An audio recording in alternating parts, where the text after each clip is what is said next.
continues. The channel that appeared on pretty much all platforms about a week ago has raised several questions. Now, the channel airs speeches by Narendra Modi, apart from other promotional material featuring BJP leaders. After complaints from political parties, the Election Commission has sent a notice to the Information and Broadcast Ministry that has asked for time until the 5th of April to reply. Meanwhile, online website The Print reported, quoting government sources, that there was no application for a license for the channel at all. The situation got even more curious when Tata Sky responded to a query on Twitter saying the channel is a Hindi news service. A few hours later, the CEO of Tata Sky denies this while speaking to NDTV and says it's a special services channel. So two questions basically. Is this channel indeed a violation of the Model Code of Conduct? That's a question that the Election Commission is exploring. And how does a channel broadcast without applying for a license? To speak on this, I'm joined now by former Information and Broadcast Secretary and former CEO of Prasar Bharati, Jawahar Sircar. And I'm also speaking with Apar Gupta, a Supreme Court advocate. Welcome to both of you and thank you for speaking to us today. Mr. Sircar, let's just start with what we know, and not apart from what has been reported. We know that there is a complaint to the Election Commission and the INB Ministry has to respond officially till now. And we know for a fact that Tata Sky responded to a user saying this is a Hindi news service, something which was denied later. Can we start by understanding how the process works and how this channel would have started airing? You see, every channel has to apply for a broadcast license for the simple reason that you are using wireless waves. Now, wireless waves in this country and in the rest of the world are governed by certain laws. There is an international telecom union that has apportioned the use of airwaves and their particular slots. In India, we have something called, called the WPC, Wireless Planning and Coordination, WPC committee that allots airwaves. Now, am I to understand that NaMo channel is not using any airwave altogether? The use of any airwave or sound airwave or radioactive wave is covered by the Wireless Act. It is covered by TRI regulations. It is covered by this WPC. Now, they have resorted to a stratagem, if I may use the term, by linking directly with the DTH operators and the cable operators. Where the cable operators are concerned, they can say that they are not touching airwaves. But where DTH operators are concerned, they are actually going through airwaves. Number one. So this, and the more interesting question is that of justice. Supposing there is a chink in the law there, it is necessary for all of us to check that chink. What if 100 persons come forward now and set up channels that are directly linked with cable or DTH and say we don't need wireless licenses, we don't need broadcast licenses, we don't need uplink and downlink licenses. The whole licensing system would fall flat. That has to be understood by India's most major party, that it is playing havoc with its own government and its own set of regulations. I'll stop here. Let the discussion proceed. Let me just ask a follow-up question. So you said that it seems that this channel is beaming because they seem to have bypassed a certain procedure where you apply for a license and gone straight to cable operators and DTH. Why do you think this has happened? Because frankly, right now it's a mystery. We really don't know till there is an official reply from the INB. What are you basing this assessment on? See, I am basing it on the standard rules that have governed standard human beings and standard companies in India for the last 20, 30 years. I don't know what set of rules are being made for non-standard humans. Every person who has wanted to broadcast, you have been going for a TV channel, had to go through the rigor of being cross-checked, earnest money taken, security deposit taken, their verification made. they have to go through a whole plethora of processes, mainly in the interest of the Indian public. Now, here is one person who doesn't go through any processes altogether by saying that I don't need your license. Now, assuming for a second that what he says is correct, he is also saying no one needs a license henceforth. If you connect directly with DTH operators and cable operators, why do you go through the Sircari procedures of licenses? The licenses are there to govern, and they have been time-tested. Hundreds of cases have gone to the High Court and Supreme Court. They have adjudicated. There is case law in this regard. Now, how can you completely upset a system by saying, well, these folks in this cart doesn't apply to me?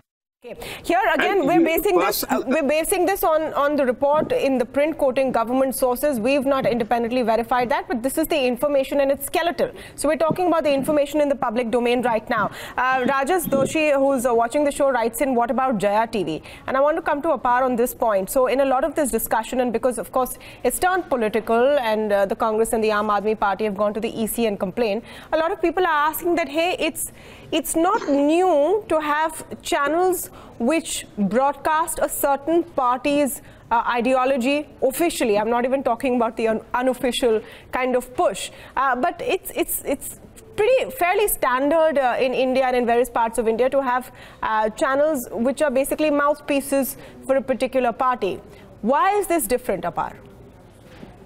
I think it's extremely different and deviates from the principle set in India with respect to our observance of a legal standard for everyone being fairly same if the kind of operation they are doing is similar. This is also expressed by lawyers as what is called the rule of law rather than the rule of men. And I think Mr. Sircar set it out quite clearly that the regulations which are there in India contemplate that broadcast through the mode of television, which is now broken down also through DTH as well as through local cable transmissions by itself of any channel, even when it has political canvassing or ideological leanings, has to go through a process. Let me just break down this process because then it also becomes useful to all the viewers and listeners of this program to get to know what are these kind of checks. These checks contemplate an application in which a company which makes the application to run a channel has to get clearance on the name so that it does not overlap with the existing channel. So there's a distinction made in the mind of the public. It has a minimum capitalization requirement to ensure that the funds which are there in this channel actually are enough to service and actually carry out operations in a reasonable manner. It requires the resume that of the top officers of this channel to ensure that there will be a journalistic and a rigorous bent to the actual telecast itself. It requires a disclosure of the funding and shareholding to get to know what are the sources of the money coming in. And all of this then is gone and taken not only as a discretion for grant of the license, but also forms part of a confidential security clearance, which is then done by the Ministry of Home Affairs and given back to the Ministry of Information Broadcasting. No, but Apar, sorry, I'm just going to stop you here. All of these rules you're talking is assuming that this is a news service. Now, we don't know that for a fact, because today the Tata Sky CEO was quoted saying this is a special services channel. I'm not sure what that is. Please tell us if you have any more information on that, Apar. There is no such category. There is no such precedent. It seems to be a fairly creative expression which is not supported by the uplinking and downlinking license agreements, because you need to broadcast the signals up and they need to come down also. So the uplinking and the downlinking licenses, or it's outside the statutory ambit. I think, as Mr. Sircar was pointing out, if we start just coining these phrases such as special services, such as something, or try to come out with such circumventions of set rules and processes. It is not in the spirit of the broadcasting regulatory framework in India. And a special allowance, in fact, is being made for somebody without a clear legal reason or justification. I think it's a clear affront to how the media regulation and broadcasting space, which has a very important principle called the level playing field, is being interfered with. Okay, let me take that to Jawahar Sircar, because Apar makes the point about level playing field. It is anyway at the discretion of the government. Now, we don't know what the I&B ministry will say, but they will be required to give an explanation. Are we safely going with the assumption that no application was even made for this channel? Perhaps it was, and we don't know. This was done on the presumption that the ministry would remain docile, quiet, and not raise questions when a so-called grey area is discovered. Again, this discovery could also be with the help of experts, both within and without. What I'm trying to say, what Apar has said, that the entire broadcasting regulation framework will fall flat on its nose. Billions and billions of dollars are involved in this business, and any transgression of moral codes, any transgression of economic and broadcast codes means jeopardy to the whole system that has been built up by the lawmakers, by the administrators, and by the courts over a 30-year period. Now, having said that, I had raised this issue of what if somebody comes up tomorrow, and why not, saying that I want to do exactly the same thing. Why on earth should I go through uplinking and downlinking? Why on earth should I tell you how solvent I am? Why on earth should I let you inquire whether I have any, this for a government that is so touchy and believes that much of India is anti-national? Why should I go through the harassing process of proving that I'm not an anti-national? Now, this is, you cannot kick a system while being in government. That is the second tragic point. But more important than broadcasting law framework are also allied frameworks of probity. Let me explain. TRAI has a wealth of regulations. TRAI has a system of going through collective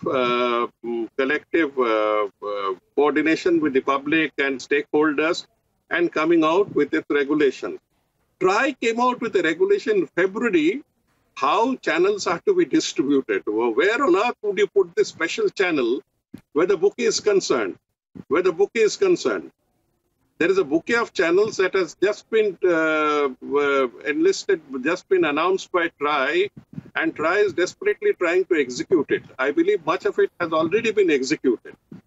Now, having arranged the pack of cards in the house in a particular manner, here comes somebody with a big breeze, a big, let us say, test line, and he blows off all the cards.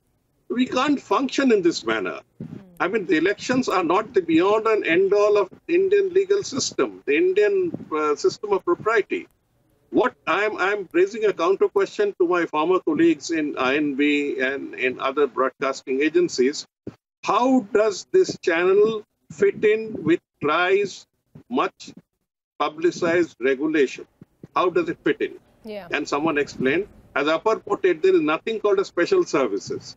Each type of channel, even if you do not go through, let us say, for your argument's sake, you don't go through the wireless route. If we disaggregate the wireless route, every channel has its own slotting. We have news, we have entertainment, we have sports, we have documentaries, we have many others. What is this? What is the character of this channel? Is it fish or is it fowl? Looks a bit fishy, that's all. Let me come to the other aspect of this, and we've talked about broadcast regulations and possible violations in a fair amount of detail, but the fact is that this has become a big story also because this is a channel which seems to be dedicated to beaming campaign messages from the Prime Minister during election time. So, two questions there.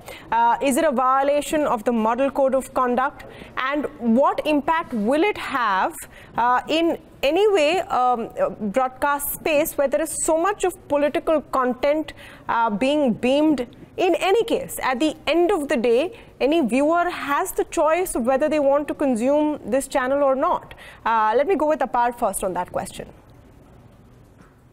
Tamanna, my biggest worry is that we are appending the rule of law and making it goes with the labeling of this channel itself. We are going with special rules which are being created for these elections. This is how institutions as well as the culture of governance is threatened.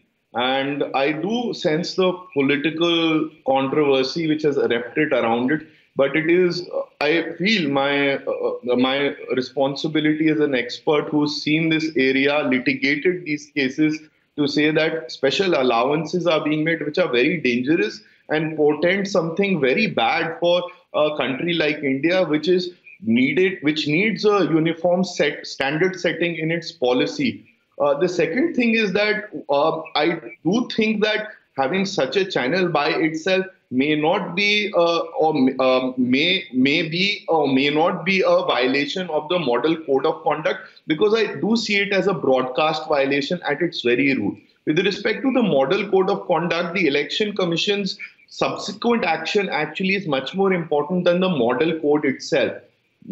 Actually, a lot of people know the model code is not legally enforceable by itself, but leads to subsequent actions by the election commission, as have been led in the past in terms of registration of FIRs under the Representation of People Act, as well as under the Indian Penal Code. So what will inform us as to what is actually happening is not a argument on the model code of conduct itself, but the actual actions of the election commission, which should also come within a reasonable time frame, given that this is a channel which is broadcasting appeals in favor of a specific individual heading a specific political party, and that kind of time period itself becomes a very critical determination. We will not benefit if there is a restraint which is put after a week to 10 days.